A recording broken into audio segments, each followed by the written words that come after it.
Tudo bem, sua bênção. Deus te abençoe. Boa noite. Como é que estamos? Tudo bem. Muito feliz de estar Cansado. aqui hoje. Eu estou mais feliz ainda de estar recebendo você, imagina. Muito bom, muito bom. Segunda live de hoje, né? Hoje o dia foi cheio.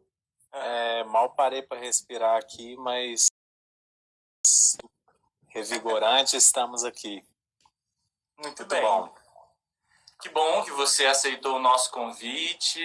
As pessoas ainda estão chegando, então eu vou falando um pouquinho de você enquanto isso. E depois você mesmo fala de você. Eu acho que não tem ninguém melhor para falar de si próprio. Pronto. Então, Leandro, ele ensinou o sentido de curriculum vitae, né? Curriculum vitae, né? Que é o sentido de caminho de expressão, dessa sua tradução livre. Uhum. E como você fala de você, né? Quando você vai se apresentar, já me ajudou várias vezes em cursos bíblicos, informações no santuário, Nossa Senhora Aparecida, informações. E quando você fala do seu caminho, se refere à sua família, à sua esposa, Jaqueline, ao seu filho, João, que está com quantos anos? Vai fazer 5 em setembro agora. Dia 8 de setembro, vai fazer 5 anos. Que gracinha. E ele é fofo e a gente adora acompanhar ele nas redes sociais junto com você. Obrigado. E além disso, a sua formação acadêmica, né, que você é formado em teologia, é formado em filosofia, e além disso, em pastoral, né, que é o seu serviço à igreja, junto de grupos de jovens e também trabalhando com formações na diocese. Então, é um prazer enorme tê-lo aqui. Se você, de repente, quer fazer mais alguma apresentação a seu respeito, fica à vontade. Então, eu gosto muito de falar disso, né? Dessa perspectiva de... Com aquilo que eu tenho de mais precioso, que é o que eu adquiri ao longo do tempo, que é o conhecimento, né? Eu sempre fui muito curioso com as leituras da igreja, em torno, né, críticas e também do outro olhar da igreja. Então, por exemplo, eu tenho as obras completas de Lutero, né, e os 2 tomos grandes de João Calvino, e depois toda a reflexão da teologia da libertação em relação a uma crítica à própria instituição. Eu sou dessa leitura, fui durante toda a minha formação pessoal dessa leitura crítica, mas também de uma leitura de dentro, vivencial da igreja, que é amar muito essa igreja e, por amar tanto, né, de alguma maneira, provocar algumas questões em cima do que se é dito, do que se é pregado, sobretudo. Eu tenho um horror, assim, aquelas pregações sangrentas, né? E Eu falando sobre isso com a monja. Com a monja, isso. Eu tenho um horror a essas pregações sangrentas, e durante muito tempo eu tentei entender como que esse Deus da misericórdia, do pós-concílio, ele trouxe uma visão muito próxima ao Jesus dos Evangelhos, né? Uma pura misericórdia, um puro amor, e não tanto um Deus punitivo como a gente vê tanto. Então, sim, a minha leitura é mais nesse sentido, e eu me apaixonei aí pela filosofia no meio do caminho. Então, foi o meu primeiro curso, né? Já novinho, saí do terceiro colegial. Fiquei um tempo fora por conta do trabalho, me especializando em áreas mais técnicas, né? E quando a teologia vem, a primeira turma de teologia a noturna da PUC, eu faço a teologia, mergulho nesse mundo da escatologia, que eu sou apaixonado, a gente vai falar disso aqui mais na frente, essa ideia de um dogma, né, da questão do após a morte, e eu me apaixonei por isso e fui estudar as religiões como um todo, como elas entendem essa questão do escatom. E aí porque no mestrado eu estudei Orígenes, que é o grande nome antes de Santo Agostinho, e no doutorado agora eu estou estudando Teilhard de Chardin, que é o primeiro nome a conciliação na teologia e na filosofia, e estou muito feliz de poder compartilhar aí com o pessoal que já está aqui. Olha aí, já tem 40 pessoas, dá na vida. Que maravilha, que maravilha. Então, todos vocês que chegaram e os que vão chegando, sejam bem-vindos.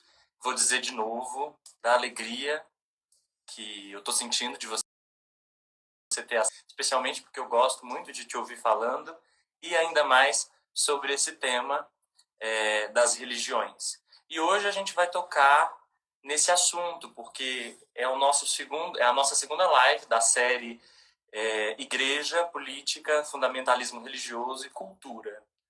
Então, na primeira live com o Frei João Júnior, nosso amigo capuchinho, a gente comentou um pouco sobre igreja e política, perguntando se a igreja deve se meter na política. Então, passando por algumas perspectivas diferentes, a gente chegou à conclusão de que sim, ela é um dos seus compromissos, um compromisso profético da igreja é o de se meter, sim, e de um modo sui generis, é claro, na política.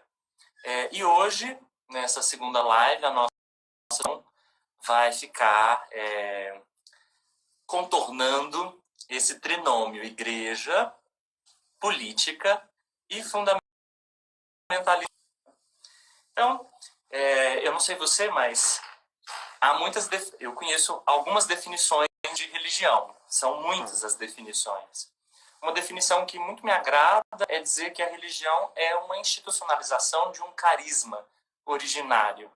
Um carisma que é uma experiência de fé, uma experiência religiosa, transformadora, uma experiência marcante e que muda um status quo, uma ordenação, né, ao redor. E a partir disso, a religião se forma como uma institucionalização desse carisma. Mas originalmente, a gente pode falar da etimologia da palavra, né? Nós podemos falar de duas etimologias. A primeira, religare, né? Religião como essa função de religar a Deus. E aí eu lembro Leonardo Boff, quando ele pergunta para o Dalai Lama, eu não quero não quero roubar no jogo. Fica tranquilo. Mas quando ele pergunta para Dalai Lama qual é a melhor religião, e Dalai Lama responde que a melhor religião é aquela que mais nos conecta, né, mais nos liga a Deus. Então a melhor religião seria essa, aquela que possibilita que a gente tenha uma experiência com o divino.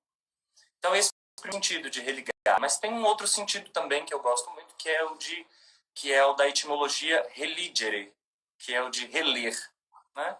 Então a religião ela permite reler o mundo, reler outra desencantada, né? E que é sem sentido em si mesmo. Ele depende dessa nossa capacidade de lê-lo. E o mundo está permeado pelo mistério. Esse mistério que nos atravessa, esse mistério que nos provoca, e um mistério também que nos faz questão, ou que faz questão. Né? Porque antes de ser e não nada, né? Por que é que a gente se sente provocado por essas questões tão profundas? Né? Quem eu sou, para onde eu vou, né? De onde eu vim? Essas questões elas também podem estar jogadas ao lado de uma questão fundamental, que é a questão do sentido. Né? Qual é o sentido? Ou que sentidos há? E que sentido? Então, a religião ela ajuda como essa capacidade de ler o mundo e de, sendo interpelado pelo mistério, responder a ele. Só que a religião tem os seus padecimentos. O Papa Emérito, o Papa Bento XVI, ele cita 3 padecimentos da religião, né? O fundamentalismo, o fanatismo e o dogmatismo. E aí, eu queria que você falasse esses 3 padecimentos, como é que você definiria cada um deles, se você teria alguns exemplos para dar para a gente. Bacana. Acho que eu ficaria aqui te ouvindo essa uma hora toda, viu? Ah, tá. Eu que quero te ouvir. e muito feliz, assim, essa ideia, né, retomando um pouquinho, essa ideia de religar-se a alguém ou alguma coisa maior do que nós é o que nos torna homo-religiosos, né? Isso tempos das cavernas, eu falo isso, né? Quando nós decidimos enfrentar uma fera para defender o corpo de um ente querido que foi tomado ali, teve a sua vida tomada por uma fera que o pegou, e a gente enfrenta com pulsa a fera, pega aquele corpo do ente querido, cuida, dá balmar, né? Passa-se panos, coloca num lugar seguro, faz rituais de fúnebres, escreve coisas sobre ele, sobre essas histórias dele nas cavernas, nas paredes, fatos da vida dessa pessoa. Ali a gente se tornou um homem religioso. Ali a gente saiu da pura barbárie da vida, que é sobreviver, para uma visão de sobrevida pós-morte. Então, em relação à religião, e a antropologia nos ensina isso, é quando a gente decide guardar os mortos. Né? E isso é fantástico, porque a gente passa não só a guardar por algum motivo, mas se religar a esse ente que está em um lugar com alguém ou com alguma coisa ou em um lugar diferente dessa esfera. Isso é lindo, porque a gente passa a se conectar a esse transcendente. Religiões muito a nossa visão, o catolicismo, o islamismo, ele tenta se religar efetivamente com o transcendente que a gente traça como um Deus que está lá me acompanhando, e é para lá que eu quero voltar. Santo Agostinho, né? Se ouvindo o coração de Deus, é para lá que eu quero retornar. Agora, religiões que nascem em outras regiões, ela tem uma reflexão muito mais da paisagem, da geografia e do visual. Então, você tem outra dimensão da imanência de encontrar refúgio, alento, etc. Né?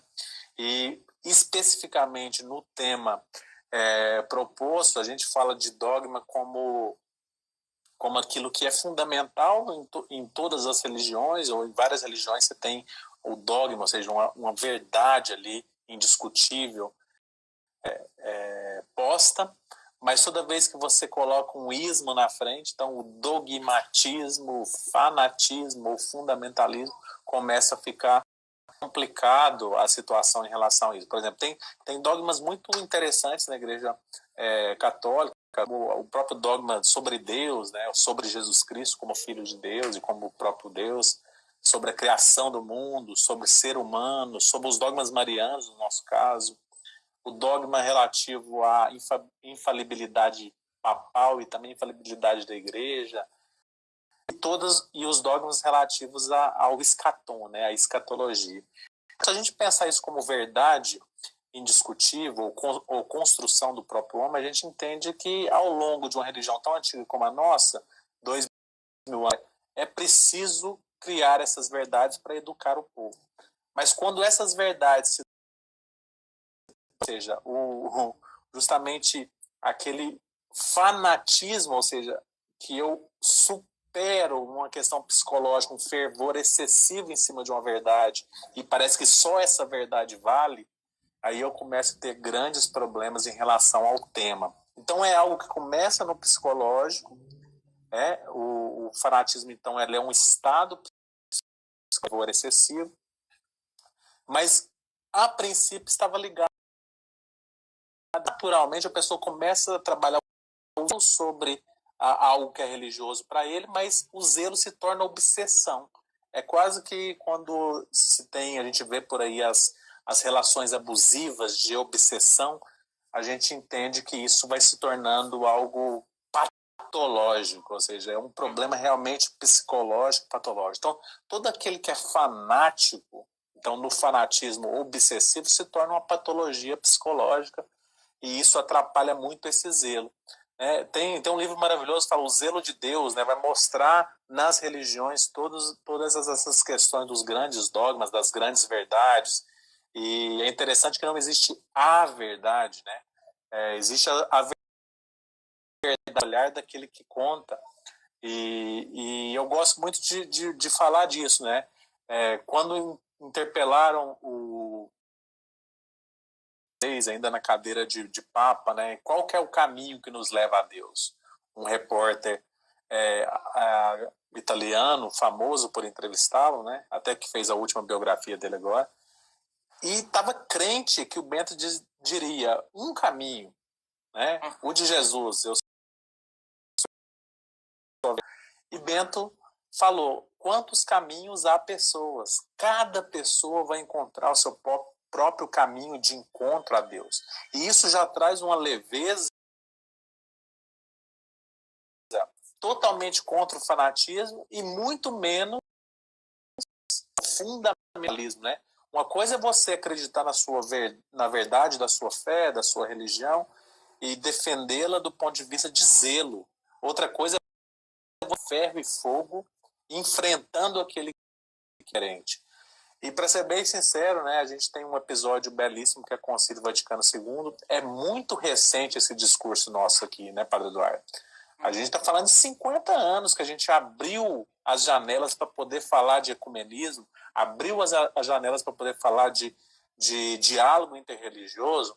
Então, eu vejo que são temas ainda a serem trabalhados e educados do ponto de vista de catequese, testemunho e evangelismo, contar essa, mas, sobretudo, é um tema que ainda afeta principalmente pessoas que são mais e mais, vamos dizer assim, limitada ao dogma, à doutrina da instituição, do que uma pessoa que olha do ponto de vista da religião para religar-se realmente a alguém ou para revisitar, como você falou, alguns preceitos.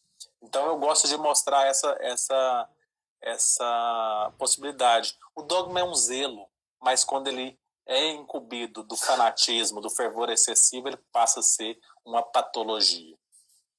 Você me faz lembrar algumas coisas sobre o dogma, por exemplo, das proclamações feitas em cima do teto, né? O Wittgenstein, que é um filósofo da linguagem, ele tem algumas páginas sobre isso, algumas declarações que são realizadas de cima do teto, né? A gente precisava se perguntar como é que a gente chegou aí, né? Porque muitas vezes a gente esconde a escada, a gente coloca a escada, sobe, faz a proclamação de cima do teto, mas a gente escondeu também a escada e ninguém mais sabe como é que a gente foi parar lá em cima.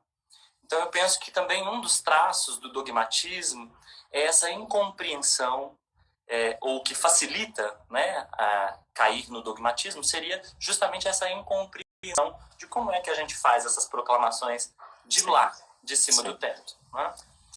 A Trindade, por exemplo, né, que é uma questão, para nós, um dogma importante e uma questão hiper importante. Agostinho queria queimar o livro depois de escrever. Assim, eu escrevi tanto, eu tentei explicar tanto, e a conclusão é que não nada, né? E queria, de fato, queimar o grande livro de Trindade, né? Que foi um livro importantíssimo na construção dessa visão trinitária. Mas realmente é isso. Quando e a construção, principalmente da patrícia escolástica, muito baseada na filosofia, nós temos um alicerce hiperteórico, hiperfilosófico, que a gente coloca o dogma lá em cima, realmente, e depois, e aí, quem explica? Quem vai traduzir esse dogma na linguagem do povo, né? E talvez com Francisco de Assis a gente começa a ver um exercício pelas imagens, pela paisagem, pela a questão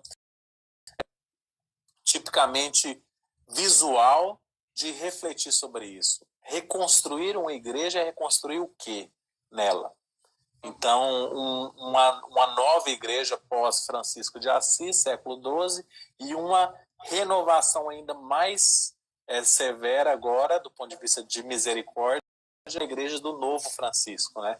Então, eu gosto muito dessa ideia, mas mostra que tudo aquilo que os grandes pensadores colocou e construiu quanto dogmas ou doutrinas, em algo que só eles, de fato, tinham acesso, que era a leitura dos filósofos, dos clássicos, só eles tinham, de fato, a possibilidade de construir de forma lógica tudo isso, mas para o povo, não chegou ao povo. A gente está falando de 50 anos de missa na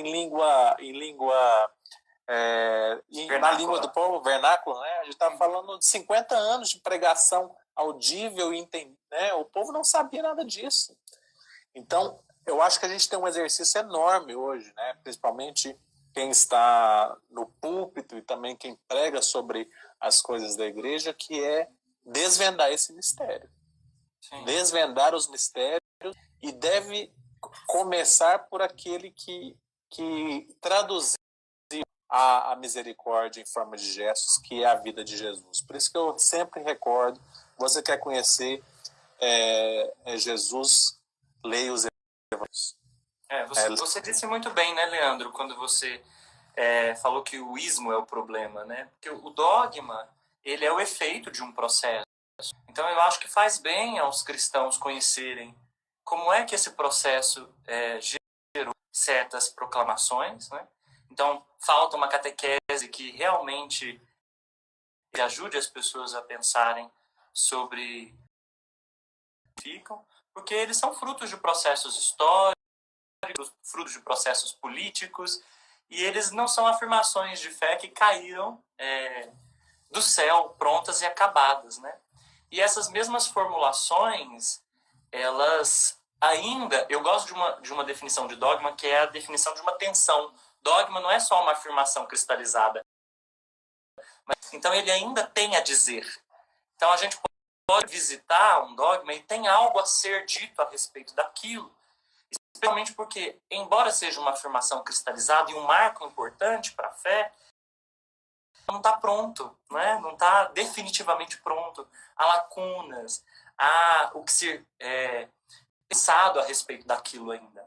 Por exemplo, o dogma de Calcedônia, que fala de Jesus com as duas substâncias, uma substância divina, uma substância humana. Como é que a gente vai falar disso para esse tempo, por exemplo, que já não entende mais o que é substância, e quando a gente fala substância, pensa na química, por exemplo, né? E não na metafísica clássica que embasou isso. Com certeza. Ou, por exemplo, o dogma fala que essas duas substâncias dão origem a pessoa divina. Como é possível que uma substância origine apenas duas substâncias originem apenas uma pessoa? Então, o dogma é ainda cheio de interrogações e ele possibilita falar sobre ele ainda. Não é algo sobre o que a gente não pode falar.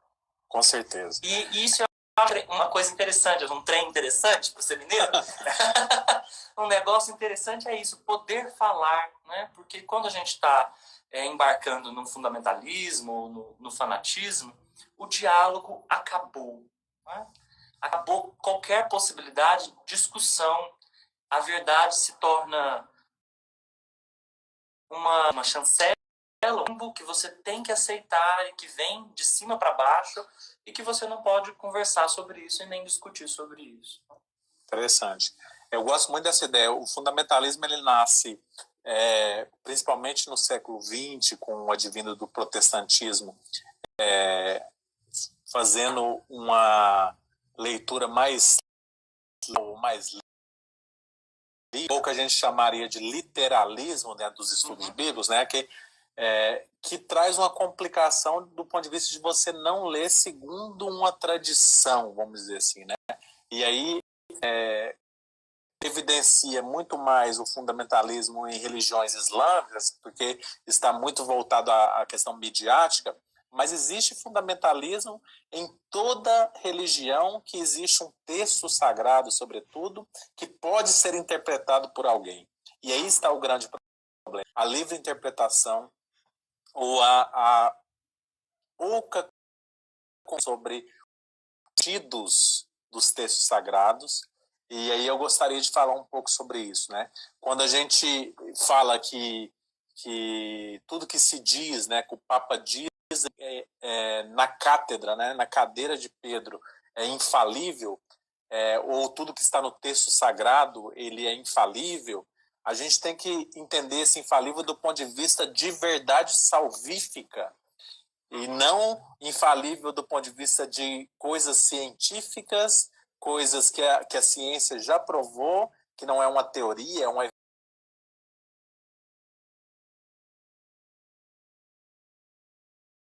elucidar. A mesma coisa para a Sagrada Escritura, né? Com certeza, com certeza. E quando a gente erros, vê, né? Quando não para a salvação, mas erros. Sim, quando você vê uma cena em que e aí o sol parou, né? No Antigo Testamento. Que possibilidade tem isso, de o sol parar em um movimento do universo como a gente entende hoje?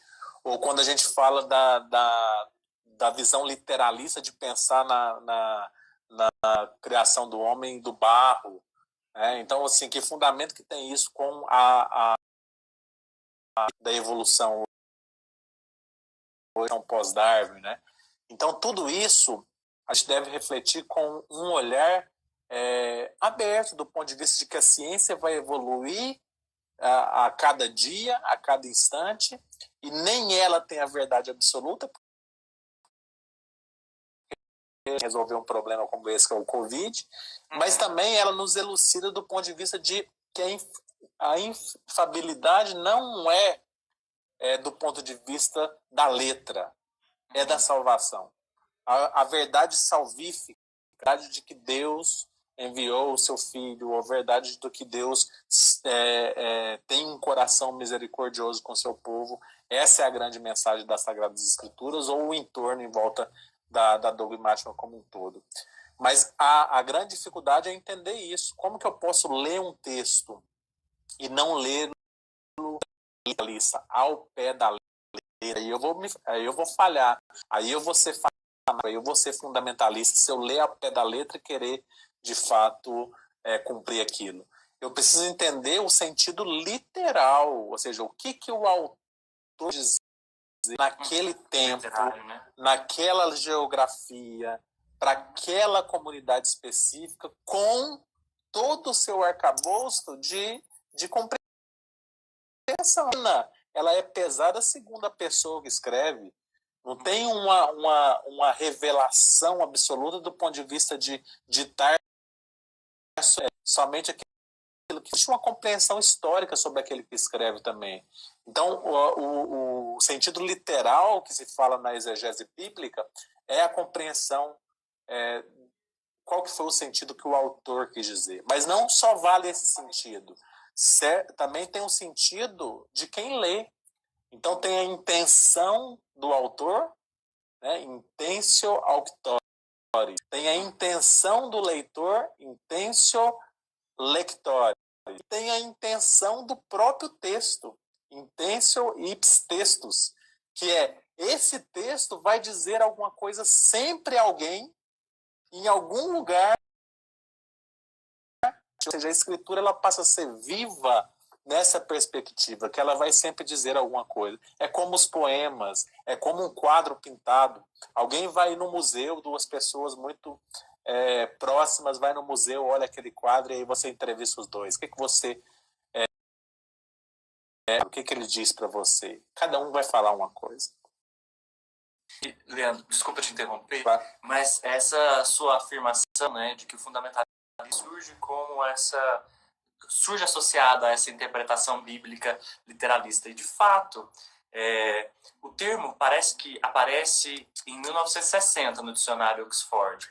Mas antes de aparecer no dicionário, com uma utilização mais comum, o fenômeno fundamentalismo surge com uma conotação positiva, não com uma conotação negativa. Sim. São os protestantes, de modo muito especial, que resistem a uma crítica textual bíblica, né? E ao modernismo, à modernização, né? Uma teologia liberal começa a aparecer, teologia que defende que a igreja se modernize, que a igreja se abra à modernidade, e esses protestantes recuam, dizendo, não, nós vamos ser fiéis aos fundamentos da escritura. Tanto é que Humberto Eco vai dizer que um fundamentalista é aquele que acha que está toda na Sagrada Escritura. Aliás, o fenômeno nasce assim, como uma resistência à modernidade e como um apego aos fundamentos da Sagrada Escritura. Só que a conotação foi mudando muito, né? A interpretação não era uma hermenêutica. Hermenêutica, para quem está nos ouvindo, nem todo mundo sabe o que significa, mas é essa ciência interpretativa.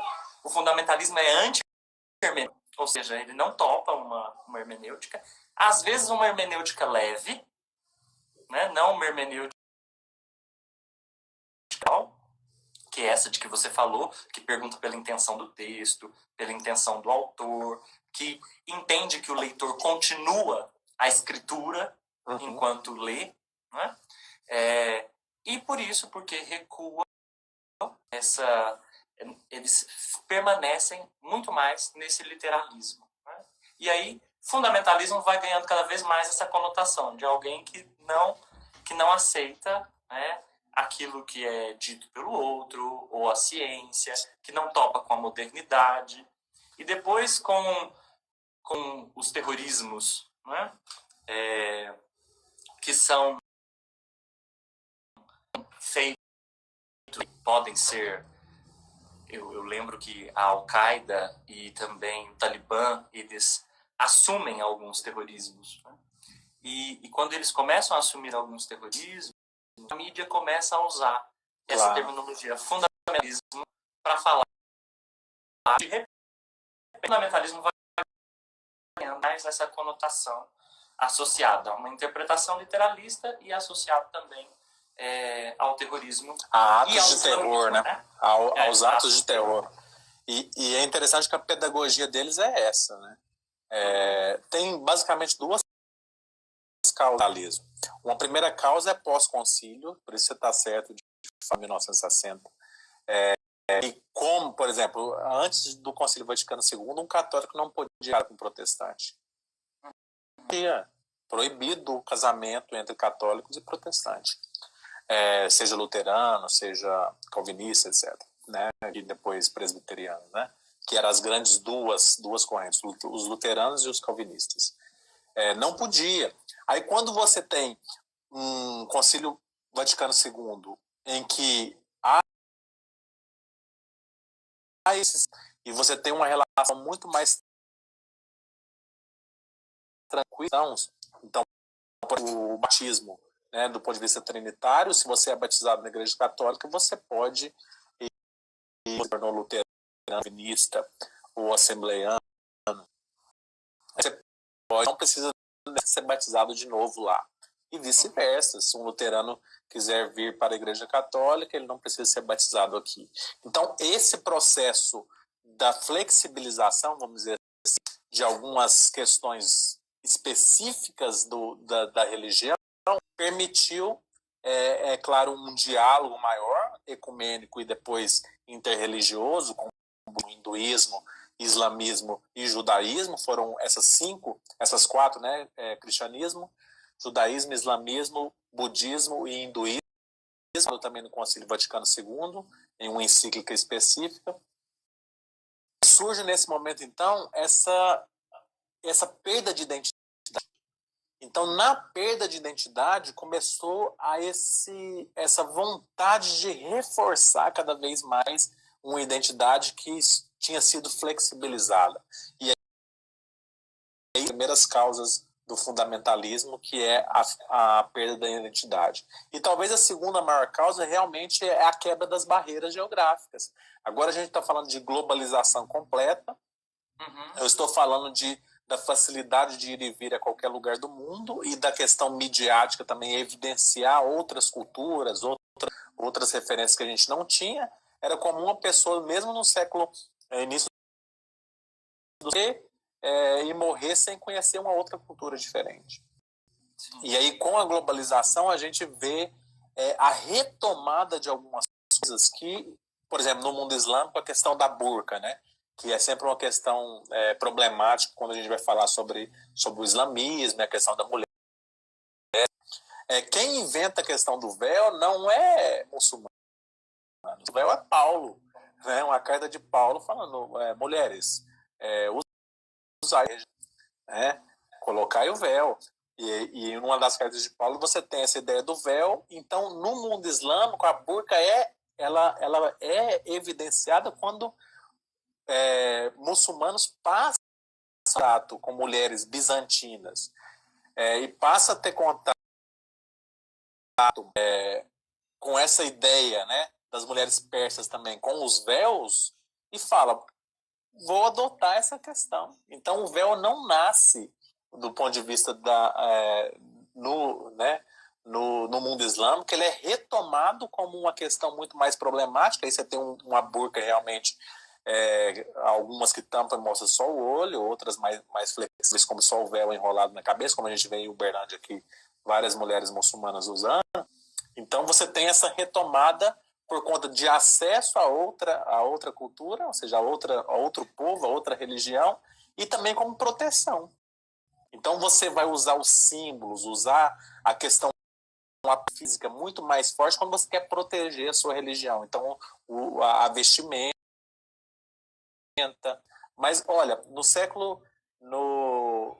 até o século XIX a gente não via nenhuma questão da burca prevalecer no mundo islâmico. Estava desaparecendo. Aonde que se retoma a questão da burca e do modelo mais extremo? Nesses grupos que você falou, que são os extremistas. Então eu estou falando de Talibã, eu estou falando de Al-Qaeda, eu estou falando de Estado Islâmico, eu estou falando de Boko Haram na África. Esses caras vão retomar essa questão muito mais forte. O Talibã é proibido uma mulher sair sem a companhia do irmão ou do marido. E sempre de burca. Então, as causas são duas: perda de identidade e confronto com outras culturas e outras religiões. E isso vai atrapalhar cada vez mais. E no mundo islâmico em particular, a questão vinculada, porque a gente tem fundamentalismo em outras religiões, tem, mas é menos de 1%. Os grupos fundamentalistas, xiitas, do mundo islâmico soma 30%. E se é a religião que mais cresce no mundo, 2025 vai ultrapassar o cristianismo. A gente está falando de muita gente fundamentalista. Por isso que a mídia tanto reforça. Mas eu vejo que é por aí, que infelizmente a questão do terror é baseada para o posicionamento. Ou seja, você só tem 3 caminhos quando um Boko Haram, um Al-Qaeda, um Talibã ou um Estado Islâmico invade a sua terra. Você tem um caminho de se converter ao islamismo, um caminho de morrer pela sua fé, ou o terceiro caminho que a gente vê tão evidente que é fugir da sua terra. Só se existe 3 caminhos para grupos tão fundamentalistas, extremistas, como são esses grupos. E é tão interessante notar como esse fundamentalismo ganha nuances aí, né? Ele é fundamentalismo religioso xenofóbico, é fundamentalismo religioso político e é fundamentalismo religioso versus ciência, né? Então essas nuances estão muito presentes no discurso extremista. O que eu vejo em relação, sobretudo, ao islamismo? Se você lê o Corão todo, e eu já fiz essa leitura, porque sou professor de religião, inclusive, você não vê nenhum no Corão falando de burca. Sim. Não tem. Mas da onde que vem, então, essas questões? Da livre interpretação. Sim. Porque o Corão, diferente da Bíblia, a Bíblia para nós não é a nossa Constituição. A nossa Constituição é a Constituição local do país que a gente está. Aliás, essa é uma afirmação fundamentalista, né? Dizer, a Bíblia é nossa Constituição. Sim. Como eu vi numa postagem recentemente. Meu Deus. E quando a gente vê o problema todo do mundo islâmico, é porque o Corão ele é livro sagrado, ele é a Constituição do povo, e ele é os caminhos livres de interpretação do representante do povo. Então, quando você vê, por exemplo, um Bin Laden, que é da Al-Qaeda, né? Al-Qaeda e é um grupo e é um líder muito forte do fundamentalismo, né? For um líder muito forte, ele pode fazer livres interpretações. Porque, basicamente, quando se coloca uma situação de frente a um líder religioso islâmico, você tem o líder recorrendo ao Corão. O que Maomé escreveu aqui e Allah nos revelou sobre isso? Não se fala nada, por exemplo. Aí ele pode recorrer a Hadith, que é os ensinamentos de Maomé compilados. O que na vida de Maomé falou sobre isso? Nada. E ele pode, então, recorrer à revelação. E aí que está o problema. Porque na revelação pode ser a revelação da mente doentia, ou da mente deturpada, ou de uma mente que está maquinando algo muito que pode ser feito. Então, aí que mora o problema. Novamente, interpretação, mas ainda um problema muito mais grave, que é revelação. Então, por isso que eu tenho muito medo quando, mesmo na nossa igreja, e entrando também, não vou falar só dos problemas de fundamentalismo no mundo islâmico, mas entrando na igreja católica, quando você tem grupos ou líderes específicos, ou pessoas, muitas vezes, sem formação adequada, dizendo ser revelado, o dom da revelação, que eu acredito muito que exista realmente, limitado, algumas pessoas muito santas. Alguém diz ser revelado sobre algo e diz isso para uma multidão ou para um grupo, para o seu grupo, a sua igreja ou na sua rede social, nós temos um problema aí terrível de um ato de má interpretação e também um ato de revelação, muitas vezes humana. Então eu tenho muito medo, né? Eu já fui em alguns lugares, eu sempre falo isso, que em alguns retiros, e a pessoa fala assim, ó, eu estou ouvindo Deus, e Deus está dizendo para você que está sofrendo de depressão, para você que toma algum remédio ligado ou alguma síndrome específica, Deus está te dizendo, você está curado agora, pode jogar esse remédio fora, chega na sua casa depois desse retiro, jogue toda aquela caixa de remédio embora, porque você foi curado. Isso é um problema seríssimo, porque uma pessoa que está tomando uma medicação, né, que só um psiquiatra recomendou, uma medicação, seja para controle de ansiedade, seja uma depressão ou uma síndrome específica, seja para conter pensamentos ligados ao possível suicídio, e você fala que foi revelado e que essa pessoa poderia jogar esse remédio fora, né, fundamentalista, aí está um erro gravíssimo que a gente vê constantemente. Ou aquela técnica de revelação também de um texto, que é você pegar a Sagrada Escritura e abrir.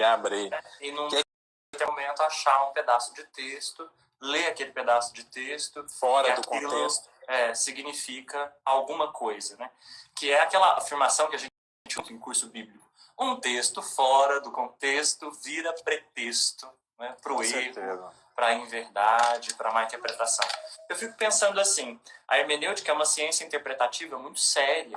Né? Nós estudamos ciência hermenêutica e ela tem critérios. Né? Quer dizer, um texto permite muitas interpretações? Permite. Qualquer interpretação? Não. Não permite qualquer interpretação.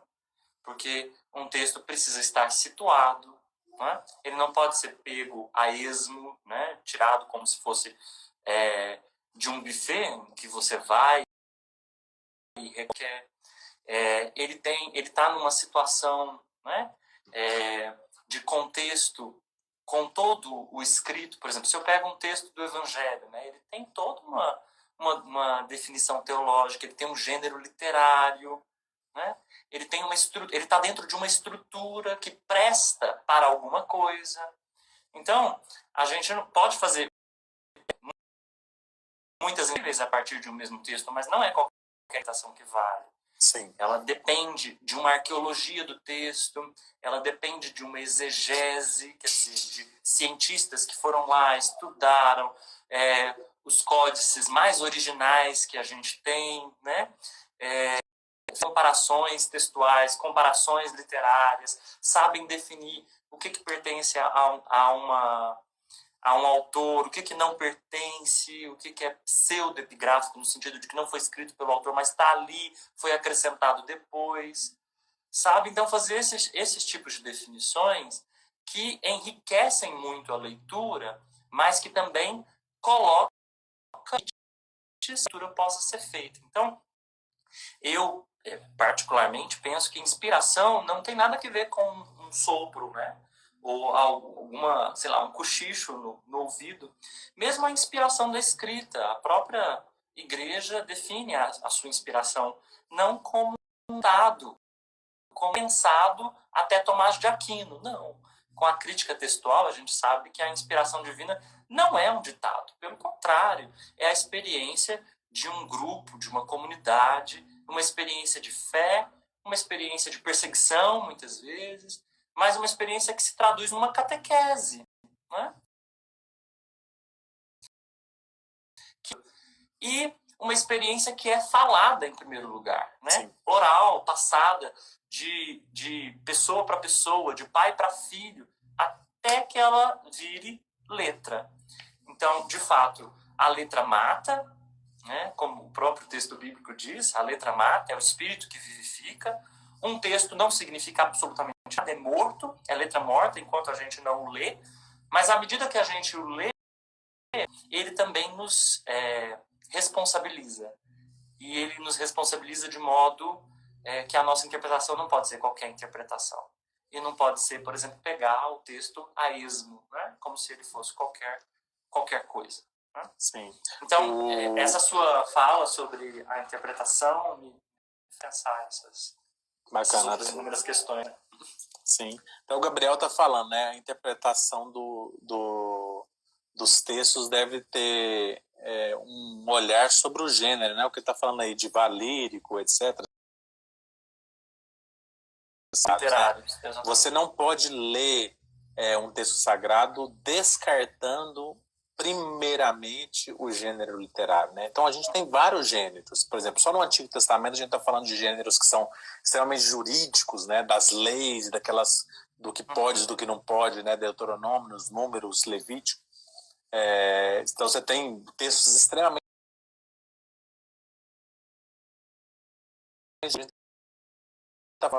muita poesia envolvida em Jó, em Cântico dos Cânticos, né? E você tem textos proféticos, você tem textos com a linguagem muito apocalíptica, ou seja, você tem textos que é sobre o cotidiano e sobre a educação simples, como se fossem ditados, que são os livros, por exemplo, da sabedoria e etc., que é mais sapiencial, né, da sabedoria em si, né? Então, não pode descartar os gêneros. E aí, no Novo Testamento, você tem um gênero novo específico, boa nova, do Evangelium, né? De apresentar uma boa nova. Cada evangelista também apresenta a sua maneira, a maneira da sua própria comunidade, e isso vai mudando muito, né? Entre narração, entre genealogia, entre cânticos que aparecem novamente, epístolas nos casos das cartas. E, Gabriel, de primeira, os gêneros literários a gente já começou errado. E aí depois dos gêneros a gente tem que mergulhar naqueles sentidos que eu falei, que é o sentido do próprio autor quis dar, o sentido do leitor e o sentido do próprio texto, que é como se fosse passado, presente e futuro. Né? Só daí a gente pode tirar dois interessantes.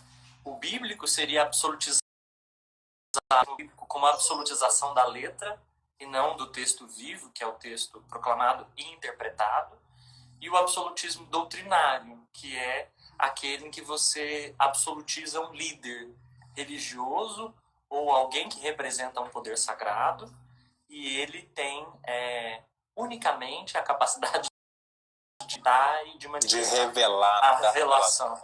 Esse Mas, é o grande problema. A gente está falando de muitos fundamentalismos, agora vamos precisar mais. Como é que você vê o fundamentalismo da Igreja Católica? A Igreja Católica, se é que vê, né? Então, uma das críticas que eu já fiz não, né? E isso surge muito em grupos depois do movimento pentecostal e neopentecostal, nascido lá nos Estados Unidos e que a gente absorve tão bem aqui, no caso da Igreja Católica, a Renovação Carismática Católica, no caso de outras religiões, de outras confissões, vamos dizer assim, os neopentecostais, né? De Macedo, Silas Malafaia, Valdomiro, etc. Então, existe toda uma problemática, e a minha maior crítica realmente é em cima da questão do poder da revelação, ou seja, você tem uma retomada desse líder que pode ouvir, então, diretamente uma mensagem e falar isso ao povo, e muitas vezes você vai perceber que quando muitos, nunca é uma conversa particular em que se diz algo, olha, realmente eu estava rezando por você, ou estava meditando, e aí eu gostaria de iniciar uma conversa para saber se tem alguma coisa que eu possa te ajudar. Nunca é assim. Sempre eu estou sentindo e tem alguém aqui, tem alguém que Deus manda que eu diga isso, é sempre genérico, e esse problema do ser genérico tem vários problemas, né? Talvez o lugar que eu falei para mais gente foi no Sabiazinho, naquela vez que veio a cruz lá foi interessantíssimo, porque cada pessoa que ouve também com a sua história, com o seu momento e com a sua dor ou alegria atual. Então, depois que eu acabei aquela fala lá no Sabiazinho, você falou para mim, eu estou passando um momento tão difícil na minha casa com meu filho, você falou para mim, muito obrigado. Eu dei um abraço nela e agradeci. Aí eu assisti uma outra jovem e falou assim, você falou para mim, eu estou vivendo o melhor momento da minha vida, estou hiper feliz e para tudo para mim. Então, o receptor se torna, a palavra quando sai da nossa boca se torna muitas para aquele que ouve. Então, esse é o perigo dessa revelação no grupo.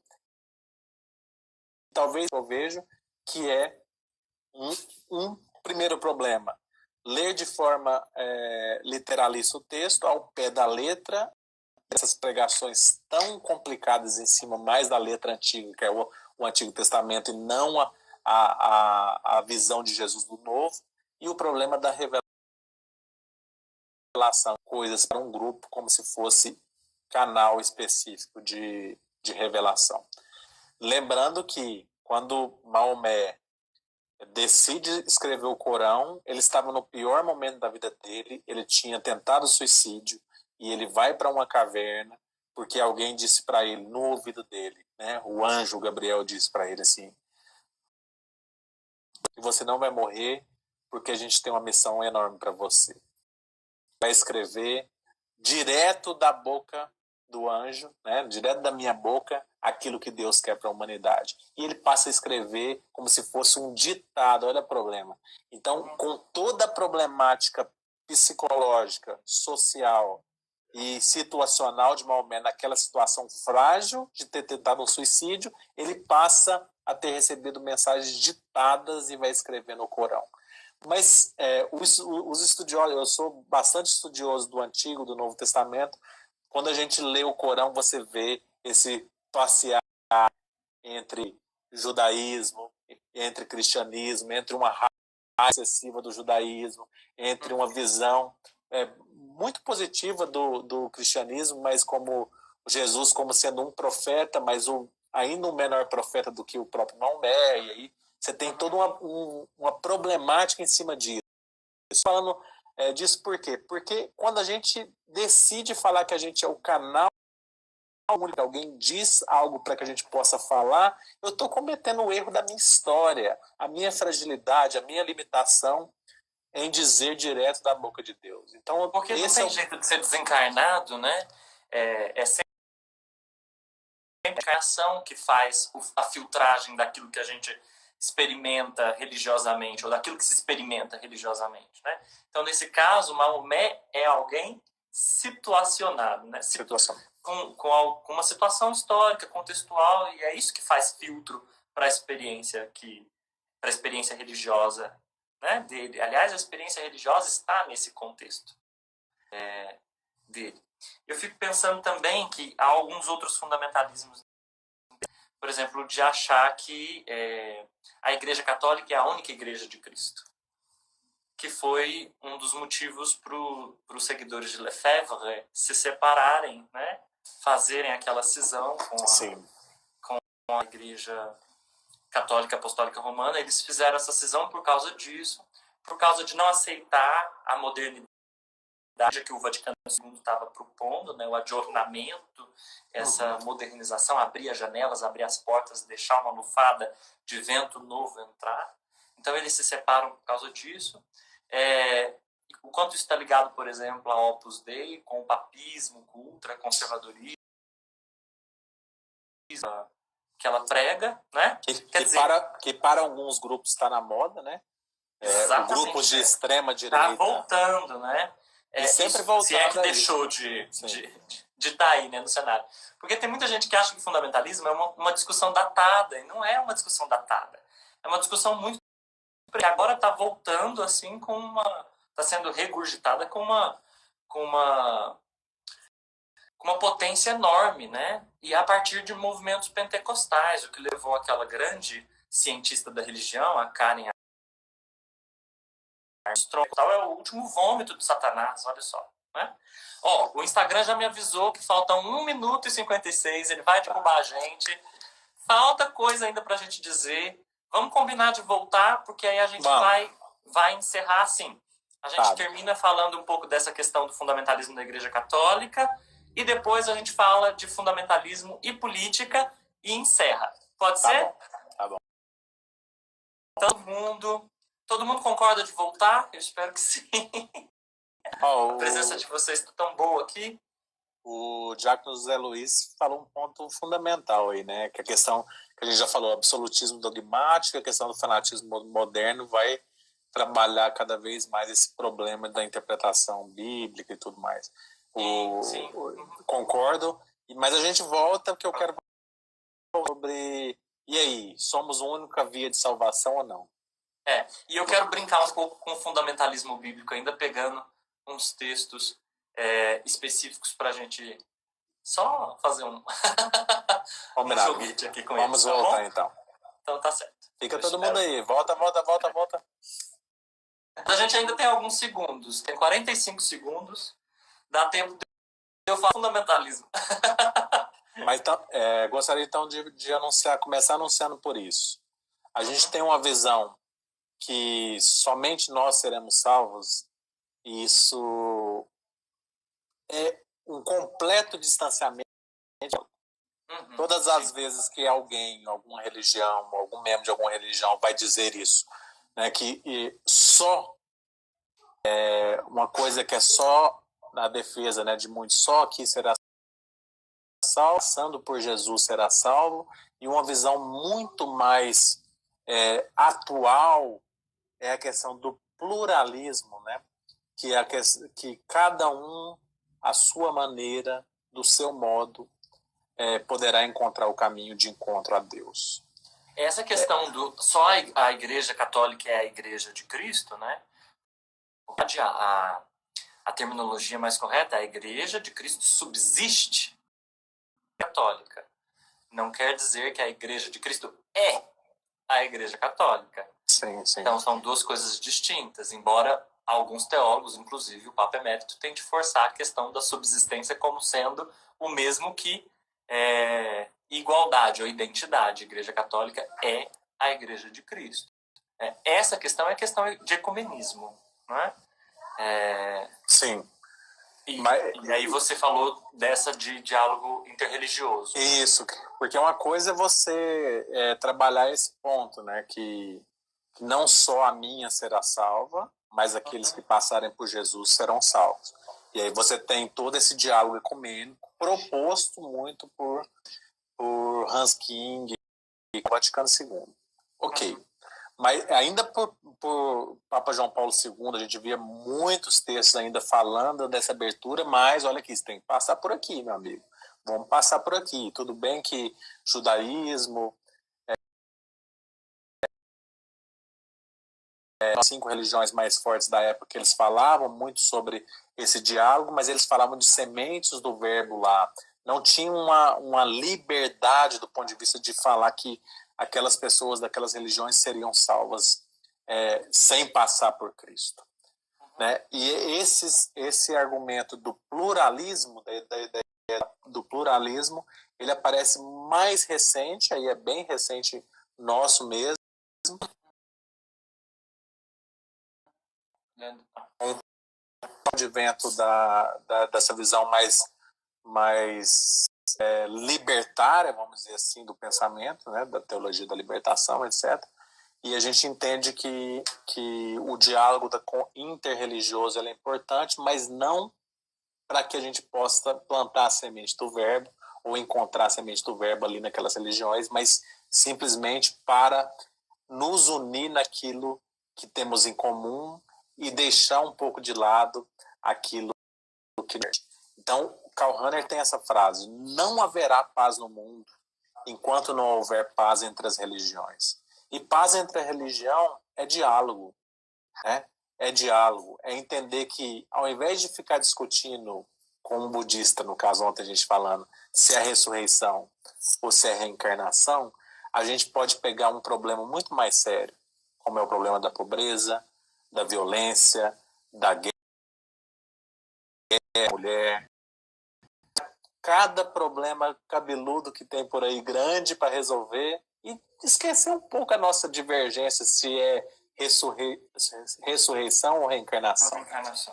Então, assim, eu gosto muito disso porque a visão libertária da religião nos permite a pensar que cada pessoa pode encontrar o seu próprio caminho e eu não preciso ficar martelando num movimento de falar sempre Mesmo Jesus é um caminho dentro do qual é possível abrir vários outros caminhos. Né? Sim, sim. Não é um caminho de repetição, né, da experiência de Jesus, mas de configuração a ele. Então, dentro desse caminho, a gente pode abrir outros caminhos que são os nossos. Né? Concordo. Aí a gente fala... Pois não. Aí, se o pessoal quiser, assim, como a gente voltou agora, se o pessoal quiser colocar as perguntas aqui, a gente tenta responder, aí ser mais breve para responder o máximo de perguntas, as perguntas mais cabeludas vai ficar respondendo. Mas enquanto vão chegando questões, né, eu queria voltar a um outro ponto, que a gente falou que o fundamentalismo dentro da Igreja Católica está aí, né, nessa questão, né, como a única Igreja de Cristo. Isso é um problema, mas inclusive a cisão dos lefebvrianos, né, que depois o Bento XVI tenta trazer de novo para dentro da Igreja Católica, mas também há um fundamentalismo que o Leonardo Boff chama de ético, né? Que é interpretar a vida humana ético-moral, sob uma moral que muitas vezes é inalcançável, né, para o povo, especialmente. Categorias morais muito incisivas, enrijecidas, não conversam mais com o tempo, né, e que falam não para pessoas, né, quase desconhecendo que também há um movimento moral, né, moral do que é moral e de questões morais. Então, embasadas num pretenso poder sagrado, que também é fundamentalista muitas vezes não, sempre, pertence ao clérigo, né? Não pertence ao leigo, pertence ao clérigo. Né? Não sou eu, não é você que tem poder, sou eu que tenho poder, né? Como clérigo. E aí, a partir disso, a nossa interpretação de questões morais também vira uma espécie de colocar um fardo sobre o ombro dos outros, e um fardo que muitas vezes é carregado nem por esses que assumem esse poder sagrado, né? Ou que querem vestir esse poder sagrado. Sim. Então, o fundamentalismo ético junto com o fundamentalismo doutrinário. O Leonardo Boff, ele é sempre muito feliz em trabalhar questões ligadas à ética seja ela do âmbito pessoal, pensando ela maior, né, como ethos, vamos dizer assim, que é uma questão mais ampla quando a gente pensa na natureza, no cuidado da casa comum, na questão do planeta, né? Mas eu concordo com você, assim, não estamos falando de relativismo, não estamos falando de relativizar as coisas, mas a gente precisa entender que humano, né? E coisas que até então parecia ser aquilo que deveria ser feito, porque uma moral estava estabelecida, mas depois a gente viu uma reformulação desse item, por exemplo, e deixa de ser moral para ser amoral, uma questão toda. Por isso que o resgate da ética ou do ethos, ele é muito mais importante do que pensar numa moral específica, seja na moral cristã, seja na moral espírita, moral budista, etc. e tal. Então, eu gosto muito de pensar nos fundamentos éticos mesmo, maiores, e do ponto de vista de que existe coisas mais importantes do que se pensar, e que Deus ele não está preocupado muitas vezes com a genitária de cada um de nós, ele está preocupado muito mais com a nossa salvação e o modo que a gente ilumina esse mundo que ele nos colocou aqui, né? Origens tem uma frase fantástica que é assim: se Deus mesmo ninguém nunca ouviu, e ele parece um grande sol imenso, que se eu olhar para ele eu vou me cegar, Moisés, né? O que me resta? Encontrar os reflexos dele nesse mundo. E o reflexo de Deus nesse mundo é cada um de nós. E o quanto eu puder iluminar o outro com a leveza das relações, com a leveza dos encontros, do que trazer escuridão em cima de uma moral inalcançável, ou de mandamentos impraticáveis, ou de discursos inexequíveis, eu vou trazer muito mais aquilo que Deus é nas minhas ações humanas. Eu sempre falo isso porque é um tema muito caro, a questão da homossexualidade, por exemplo.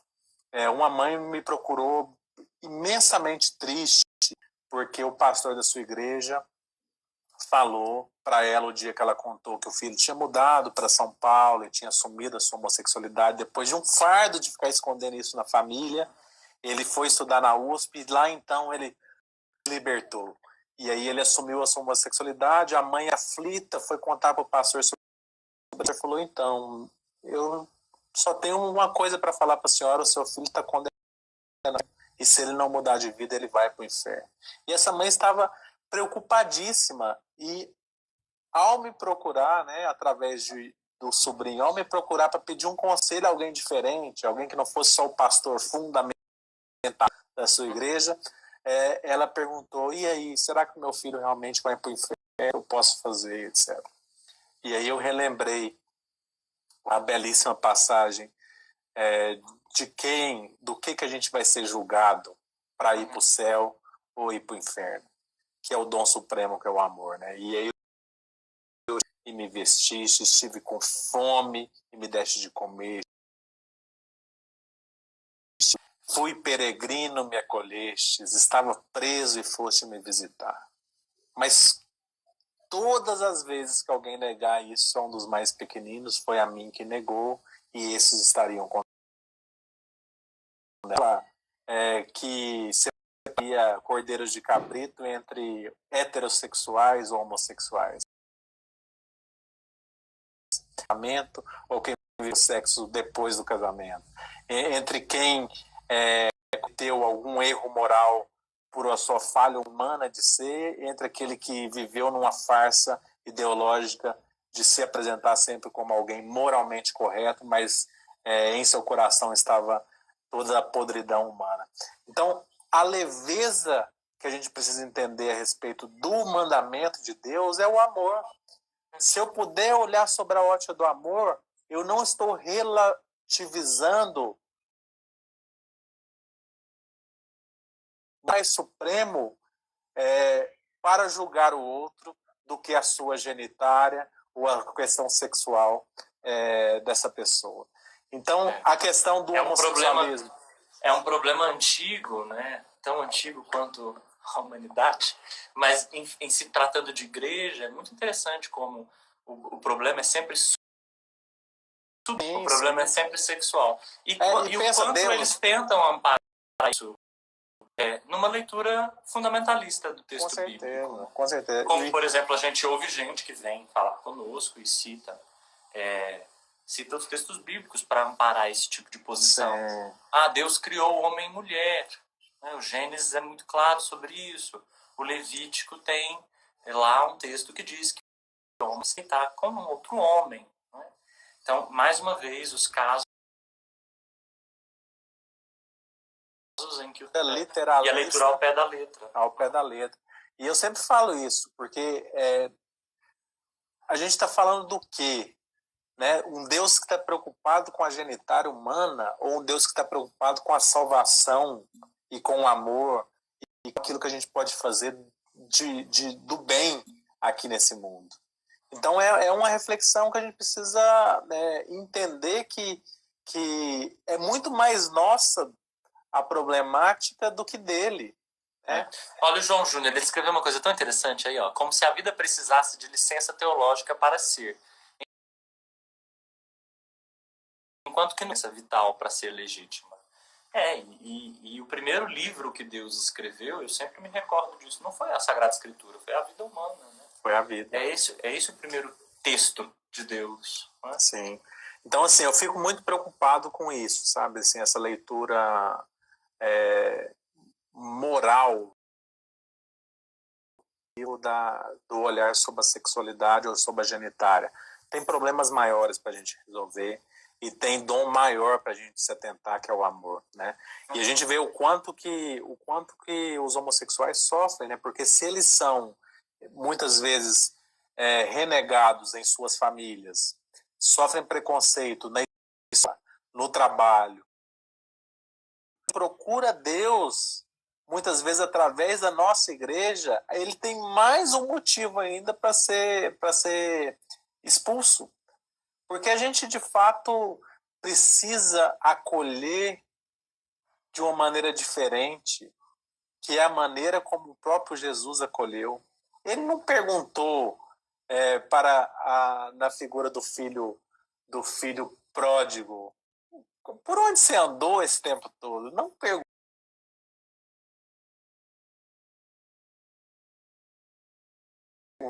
Que você está chorando tanto. Ele não perguntou para a mulher que ia ser apedrejada, mas sobre o que a gente está falando aqui? Nada disso.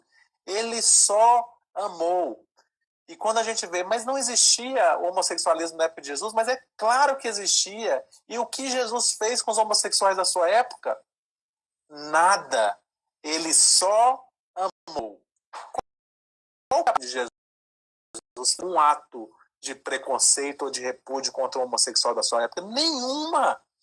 Então, é essa questão fundamental. O amor sobressair toda o construto que a gente venha construir hoje, ou amanhã, ou no futuro. E é sobre isso que João fala. E se eu falo que amo a Deus, que eu não vejo, mas não consigo estar do meu lado, eu posso ver, você é um mentiroso. Então é isso que tem tudo a ver com fundamentalismo, né? Com certeza. A supressão da diferença, né? E não só da diferença religiosa, de qualquer diferença, né?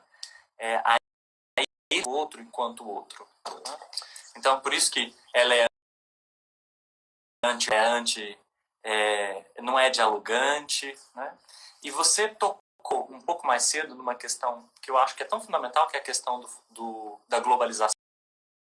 Diz que a gente já não tem mais seguranças agora, né? A gente vive num estado de ansiedade existencial. E eu penso que esse momento de ansiedade existencial, onde você já não tem mais âncoras, você não tem mais ilhas, né? O fundamental é uma tendência cada vez mais presente, porque ele dá uma falsa segurança. Uma falsa segurança de que você está fazendo certo contra aqueles que estão errados. Sim. Tem a verdade contra aqueles que estão da mentira, né? Você está com a luz enquanto os outros estão com as trevas, né? E isso é muito presente, a gente vê, por exemplo, nos tribunais modernos, que são a gente vê isso muito, recrudescem suas visões, endurecem suas opiniões, e isso nunca vai para o diálogo, né? E valores, compreensões absolutamente bíblicos, né? Concordo. O Mateus fala disso aí, ó. Como estabelecer um diálogo saudável com alguém que é fervoroso e fundamentalista? Mateus, se a pessoa não quer dialogar, a pessoa não tem, você só quer falar, só quer vomitar, não quer te ouvir, não gaste o seu tempo, meu amigo. Eu, durante muito tempo, entrava naquelas discussões homéricas na internet para tentar falar alguma coisa, até que eu tive esse discernimento que você não pode. Mas assim, se alguém não está aberto ao diálogo, não se esforce. Não diálogo queira conversar. É justamente quando duas ou mais entrar numa conversa e a partir dela amadurecer pontos, né? Abandonar alguns. É necessário isso também. Sim. Ó, o ecumenismo, a gente está falando do CONIC no Brasil. Só tem 5 igrejas. No último censo era 15 mil e poucas igrejas, denominações diferentes. 15 mil, só 5 está lá.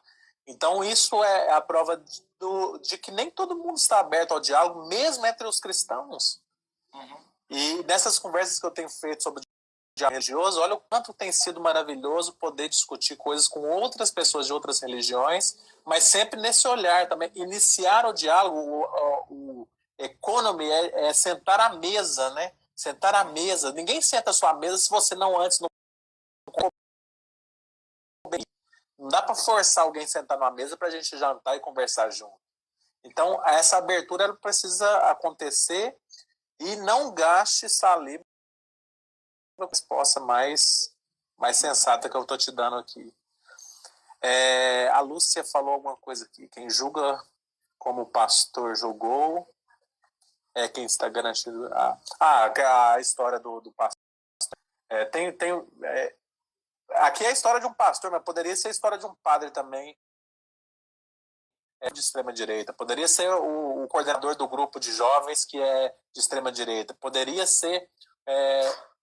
por exemplo, se você pegar Bush, Trump e Bolsonaro, são cristãos. São cristãos de onde? Poderia ser contra qualquer diversidade, contra é transmitido, né, na visão política como extremismo e fundamentalismo. Se a gente, por exemplo, quiser brincar com alguns fundamentalismos, ficou meio estranho isso, mas se a gente quiser, por exemplo, recordar alguns fundamentalismos que foram... Separei alguns. Em 1995, aquele pastor Von Helder, ele chutou a imagem de Nossa Senhora Aparecida num dia 12 de outubro, né? Ou aquela senhora evangélica entrou, que na cidade de Umari, né, entrou numa igreja e quebrou várias imagens, inclusive imagens. A gente pode falar de alguns que reivindicam ser neopentecostais e entram em terreiros e acabam, né, com tudo aquilo que é desses ritos brasileiros. Nós podemos falar do Silas Malafaia, que se opôs àquela propaganda do Boticário, colocava diversos casais héteros e também homoafetivos. Então, geralmente, isso está embasado em alguma leitura literal, né? Sim. Porque, por exemplo, pegar um texto em que lá se diz assim, é proibido fazer imagens. Ou pegar um outro texto que diz, é proibido um homem deitar-se com o outro. Ou pegar um outro texto que diz ter imagens de ídolos. Né? Quer dizer, Tudo isso são textos que estão lá na Sagrada Escritura, mas se você arrancou isso do contexto, não fez hermenêutica disso, você vai sustentar certamente um fundamentalismo. Sim. E de algumas igrejas mais marginais, guardar o dia de sábado. Isso é para o judeu, não é para o adventista cristão. O sangue mata aquilo mais impuro no homem. E aí o sistema de transfusão de sangue. Todas essas coisas, ao ler ao pé da letra, literalista, vai destruir o modo de vida do que Jesus trouxe, que é a libertação daquele monte de regra. Levíticos, Deuteronômios e Números, 613 regras para um judeu seguir. Não cortar os vossos cabelos, deveria ser como o véu, os assembleianos, né, com aqueles cabelos longos. Para que a gente vai guardar isso? Resumiu 613 em duas. Ame a Deus e ame ao próximo. E Jesus ainda resumiu aquela lei de ouro que está presente em 9 religiões. Não faça aos outros o que você não gostaria que feito. Ele inverteu, ele reformula não só o antigo, mas a lei de ouro. Fazer aos outros o que você gostaria que fosse feito com você é muito mais importante do que não fazer. O não fazer te deixa na inércia, te deixa na indiferença, mas fazer te leva para a missão. Então, essa delicadeza de Jesus atualizado não pode fugir da nossa prática. Então, como você vai falar que você é um cristão preso no Antigo, preso nas leis judaicas, preso em Deuteronômio, nos números levíticos? Foi atualizado. Não é destruir tudo isso, mas ele trouxe em cima do grande mandamento, eu reforço isso: ame a Deus e ame o seu próximo, amigo. É isso que a gente está falando. Sim. E assim, do Carlos Mestre, esse fundamentalismo, né, originário, que é o fundamentalismo bíblico, porque nasce assim, né, como uma leitura literal das Sagradas Escrituras, ele está na origem de muita coisa, né? Na origem das guerras, na origem das excomunhões, na origem... O apartheid na África é sustentado, né, ou fundamentado numa espécie de fundamentalismo também, né? Enfim. E aí? Acabaram de perguntar, e aí, Trump e Bolsonaro são cristãos, né? São cristãos de extrema direita. Né? Então, assim, isso tem a ver tenha dúvidas que se algum daqueles discursos é o discurso de Jesus, retome os evangelhos, lá está tudo. Lá está como Jesus resgatou a dignidade humana de tanta gente. Lá vivenciava as dores mais difíceis através de uma delicadeza e de uma misericórdia e de compadecer com aquele que mais sofria. Então, assim, existe um cristianismo de extrema direita que veio também herdado lá dos Estados Unidos. A gente está falando de Bush pai, Bush filho e de Trump. É desses caras que a gente está falando, que eram evangélicos pentecostal, de extrema direita, que são extremamente preconceituosos contra, em relação aos imigrantes, em relação aos homossexuais, mulheres. Então, esse é o maior. Quando você pega um cristianismo que está velado, né, através de atos, de argumentos de extrema direita que Jesus nunca foi, e tenta colocar isso no seu plano de governo como sendo algo positivo. Eu me recuso, né, a dizer que Cristo parece com algo desses líderes que a gente está falando. Isso é um absurdo. E dizer-se cristão é uma coisa muito fácil, né? Ou pegar textos bíblicos para também ancorar a sua proposta de governo também é muito fácil. Como o Bolsonaro, por exemplo, que retira um versículo do Evangelho de João. Na verdade, conhecereis a verdade vos libertará, né? E faz disso assim né, o baluarte do seu governo, né? O hospício do seu governo, como se isso fosse de fato, como se ele fosse um representante dessa verdade, ou fosse um Messias. Sim. Mas eu acho que há outros exemplos mais práticos ainda, né? Uma política pública para a sexualidade é a abstinência, não é? Quer dizer, que é uma coisa mais de corte religioso e fundamentalista do que isso, né? Que não permite uma discussão e faz de uma ideia, né, religiosa uma política. Né? Ele faz, ele decide ser uma figura pública, e ser essa figura pública muitas vezes te traz uma responsabilidade que vai muito além da sua crença pessoal. Por isso, nunca misturar a pública religiosa e coisas religiosas do ponto de vista mais básico, como, por exemplo, um crucifixo, que seja, se você for cristão católico, um crucifixo no seu departamento, etc.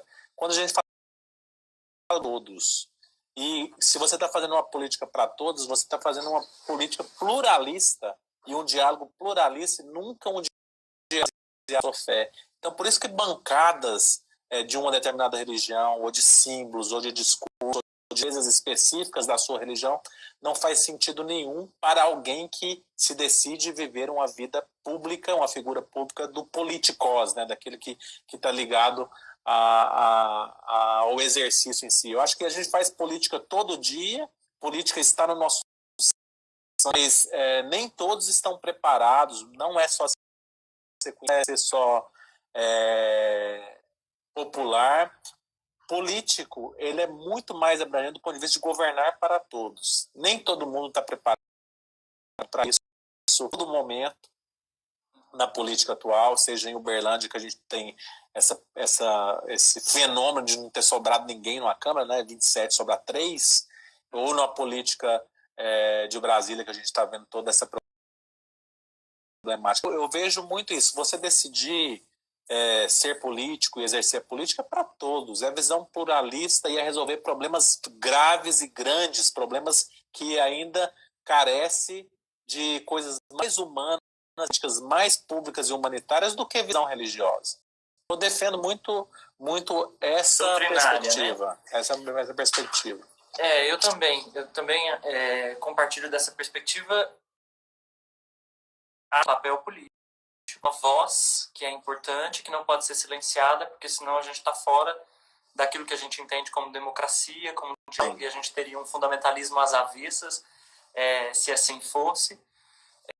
Mas isso não implica, por exemplo, fazer da Bíblia a Constituição, ou, por exemplo, ter uma bancada bíblica que quer fazer daquilo que entende como preceito divino, de valor religioso, uma pauta política. E esse é um problema grave, né, do nosso país hoje em dia e do governo Bolsonaro. Inclusive, eu citei o Itamaraty, que em 2019 disse que uma das pautas da relação do Brasil, as relações exteriores do nosso país, e também do governo, da pauta religiosa. Né? Como essa pauta seria extremamente necessária daqui para frente. Né? E quando você, por exemplo, apresenta um presidenciável como aquele que vai de ordenidade, né? Trazer ordenamento, ordem para a sociedade, aquele que vai colocar ordem naquilo que está caótico, né?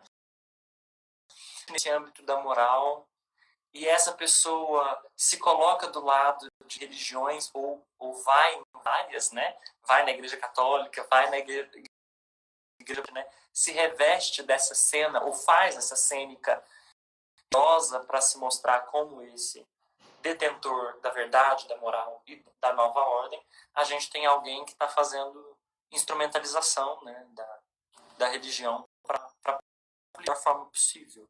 Sim. E não sustenta, né? Por isso eu falo assim que o importante no ser humano é a autenticidade. Não é porque você virou uma figura pública que você tem que perder a sua autenticidade. A gente vê grandes figuras públicas, né? Por exemplo, o Luciano Huck é judeu, né? E a Angélica é cristã. E aí você vê a tranquilidade de um casal como de figura pública. Né? O Luciano Huck é um das pessoas públicas mais seguidas no Twitter, Instagram, etc. E eles em nenhum momento têm qualquer tipo de discussão ou qualquer tipo de embate em relação à religião, porque eles vivenciam isso bem dentro de casa e conseguem separar isso da sua vida pública. Né? E isso é interessante porque tem outros se investir de algo que eles não eles são eles mesmos e pronto, né? Ou no caso, né, do Fábio de Mello, né, que é uma figura pública com milhões de seguidores, né? Ele não deixa de ser quem ele é. Eu acompanho o Fábio de Mello desde que ele era seminarista, quando eu era músico, ir tocar no Raléu, essas coisas, e é a mesma pessoa. Então, a gente vai dizer aquilo que nós somos. Então, não é porque alguém virou político e tem que agora ir em todos os credos, apertar a mão de todo mundo e beijar criança, beijar velho, pobre. Você tem que ser aquilo que você é. E eu acho também, o Bruno está falando isso, né? O pastor pegar o cara, abrir a Bíblia e falar assim, esse é o escolhido. Quantas vezes a gente viu o Malafaia falar isso do Bolsonaro? Fecha essas coisas no âmbito maior. E não só a igreja protestante, né? O neopentecostalismo católico fez isso, né? O padre Paulo Ricardo do Bolsonaro, né? Sim, que é uma visão de extrema direita dentro da igreja, né? Isso, a gente chamaria esse fundamental, né? Integrismo. O integralismo católico e ele está presente, por exemplo, naquele jovem, o Bernardo Custer, que é de Londrina, que fala criticamente da teologia da libertação ou que ele se tornou comunista, sem entender patavinas dessa terminologia, eu penso, e, além disso, usando um discurso de ódio, né, ou incentivando um discurso de ódio. Sim. Faz cabeçalho para esse discurso de ódio. E o fundamentalista tem muito disso, né? Essa ideia de cunho mais conservador e integralista mesmo, integrista, né? Uhum. Que é a obediência rigorosa uma coisa, muitas vezes tomar partido de algo e negar tudo que ela é um olhar. Tem teologia feminista, para quem gosta do tema, teologia da esperança, né, que é um outro olhar sobre a igreja. Então, o estudo sobre Deus, que é isso que é a teologia, ela pode ter quaisquer, mas não poderia nascer nos Estados Unidos, por exemplo, uma teologia de cunho libertadora. Que sentido que faz? Tem que nascer na América Latina, tem que ter esse olhar libertário realmente da empresa, né?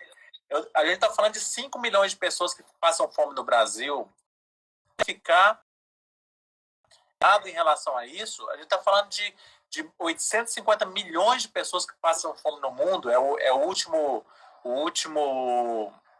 estudo, né, do final do ano passado. E pós-pandemia isso vai ser muito mais grave. Então, se a gente não retomar isso, Concílio Vaticano II, a opção preferencial pelos pobres, e se a gente não retomar a visão libertária de questionar, sim, a desigualdade, questionar, sim, a má distribuição de renda, a gente vai continuar fazendo as nossas obras de caridade, ser chamado de santo, mas quando a gente vai fazer um ato político de questionar a má distribuição de renda, vai ser chamado de petista, de comunista e todos os istas possíveis. E eu sempre falo isso, questionar a questão da má distribuição, o problema da pobreza, defender o homossexual, defender todas essas questões, não é questão de comunista ou petista, isso é questão de ser cristão. A doutrina social da igreja e a visão de defesa de opção é a nossa identidade. Isso não é comunismo, isso é cristianismo. Isso não é petismo, isso é cristianismo. Então, eu sou extremamente incomodado. A gente acabou de distribuir 30 mil cestas e é um ato louvável, mas a gente precisa questionar por que eu tenho 30 mil pessoas precisando de uma cesta básica numa cidade como Uberlândia. Eu preciso questionar isso. Isso é um ato e dever cristão de alguém que está pautado na social da igreja, e isso, novamente, não é comunismo, isso é cristianismo. Me faz lembrar o Dom Helder, né? Que ele diz, quando eu chamo, né? De cristão, de solidário, mas aí quando eu pergunto por que é que tem gente necessitando, por que é que tem gente passando fome, aí me chamam de comunista. Né? Quer dizer, quando você vai à raiz de alguns problemas, quando você questiona estruturas, né, a estrutura parece que reage, e reage podendo, inclusive, te esmagar. Né? Sim. Então, eu penso que nós estamos assim num momento histórico em que falar de fundamentalismo não é uma questão mesmo datada, é uma questão que está em voga. Né? E um pedido, né, assim, a gente já está caminhando para o final, um pedido meu que pós-pandemia a gente não pode voltar ao que era antes. Então, vai existir, né, os estudos estão mostrando que a gente diminuiu o nosso %. E não é porque a gente não está saindo de casa. Você poderia estar gastando esses 30% na internet, com iFood e com o Mercado Livre. Poderia estar gastando, mas você decidiu não gastar 30%. O que a gente vai fazer com isso depois que a gente voltar da pandemia? Vai consumir 120% dos nossos recursos, a gente vai consumir 130% da água do planeta, a gente vai consumir desesperadamente tudo que destrói a vida, ou a gente vai repensar o nosso modelo mental do consumo de sociedade pós-Covid. Alguém vai inventar uma vacina, a gente vai tomar e vai voltar à nossa vida normal. Mas nós não podemos voltar. Mas nós não podemos voltar mais sério do consumo desenfreado, da vida corrida ao ponto de não conseguir conversar, fazer uma ligação para alguém, ou não se valorizar o abraço. Né? Então, valorizar agora. Então, é um pedido de não retorno, né, às coisas mesmas, né, precisa reformular o nosso modo de viver, de ser, de consumir e de ter uma solidariedade muito forte com o outro que mais sofre. Nunca a gente esteve tão unido em doar uma cesta, em ajudar aquela menina que estava trocando uma máscara por comida. Mas será que vai ficar só nesse período? Que não. Tomara que a gente passe a questionar cada vez mais os governantes sobre públicas para aqueles que mais sofrem, e tomara que a gente retome o nosso dever moral, político, social, da diferencial. Sempre daqueles que mais sofrem, mulheres, negros e pobres. Penso que a gente precisa de uma armadilha, que é a de achar que é sempre o outro que corre o risco de ser fundamentalista. Né? Nós também corremos, quando não estamos dispostos ao diálogo, embora muitas vezes não haja um diálogo com aqueles que não querem, né? Um diálogo, mas só querem forçar a própria opinião. Mas é preciso que a gente esteja aberto a esse diálogo, não só as outras, que propicie sair desses lugares comuns onde a gente está e conquistar, inclusive, políticas públicas. Né? Então, é isso. Leandro, querido, muito obrigado pela sua presença, pela doação do seu tempo aqui.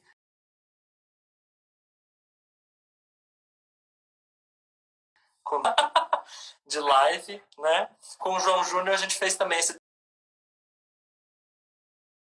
tempo, 1h45. Eu tô, mais uma vez, muito feliz de te ouvir e muito contente de todo mundo ter ficado conosco até agora. O público fiel, fidelíssimo, mesmo com a live caindo, voltaram conosco. Vou ver se eu consigo salvar no IGTV. Salva sim. E aí, já que... pois não, faça as suas considerações. A gente fazer esse compromisso, né? Nesse momento, eu acho que é o mínimo que a gente pode fazer, que é compartilhar coisas boas e poder reverberar a questão do amor. Muita gente tem dúvida do que fazer. A gente tem um conflito moral muito forte. A gente tem um conflito mental muito forte quando entrega nas nossas mãos a liberdade. Quando diz pra gente, vai lá então e faça. Eu sei que você fica com medo, cada um de nós ficamos com medo quando alguém nos entrega a liberdade. Mas o que Deus fez com a gente se não foi isso? Né? Nos deu a liberdade e eu posso dizer assim, você pode errar em muitas coisas. Mas você nunca vai errar se você colocar o amor sempre como dom supremo na frente. Então esse é o maior ato de decisão, né? Daquilo que eu devo agir. É mais com amor ou menos com amor? Eu preciso conquistar a determinada coisa. Eu vou agir com amor ou com menos amor? E reforçar isso, que o que vai nos matar não é o ódio, é a indiferença. O contrário do amor não é o ódio, é a indiferença. Então a gente possa nos libertar. Globalizada, né, Leandro? Isso. Nos libertar disso, nos libertar dessa é o outro que sofre. Não é você que sofre, meu amigo. Enquanto tiver alguém dormindo na rua, tiver alguém com fome, enquanto tiver alguém sem casa, sem terra, sem qualquer coisa, é você que tem que sofrer. Você não pode falar que é feliz enquanto tiver alguém assim. E isso é exercitar o mandamento do amor. E é esse o pedido que eu faço. A gente está aqui 2 horas falando de um monte de coisa, mas se você puder guardar isso, ao decidir ou quando tiver uma situação em que você tem que decidir por algo, decida por amar. E quando todo mundo falar que isso é errado, decida pelo amor. E quando todo mundo falar que você vai para o inferno por conta de alguma coisa, você vai estar sozinho. Né? Quando perguntaram para aquela santa assim, e se não der certo indo pelo amor, o que você faz? Tente pelo amor. Né? Quer dizer, não existe outro caminho que não é, né? Então eu acho que é por aí, assim, gosto muito de falar com você, agora você que está me devendo, né? Então depois que acabar essa série sua da política e acabar a minha sobre os diálogos interreligiosos, nós vamos fazer uma sobre literatura e poesia. Ótimo. Né? Para a gente experimentar outros mundos, né? Muito bem. Obrigado. Um beijo. Obrigado, um beijo para todo mundo. Antes de terminar, só quero falar da live da quinta-feira que vem. Quinta-feira que vem eu vou conversar com o Padre Claudemar, lá direto da França. Aqui vão ser 7h da noite, lá vai ser meia-noite.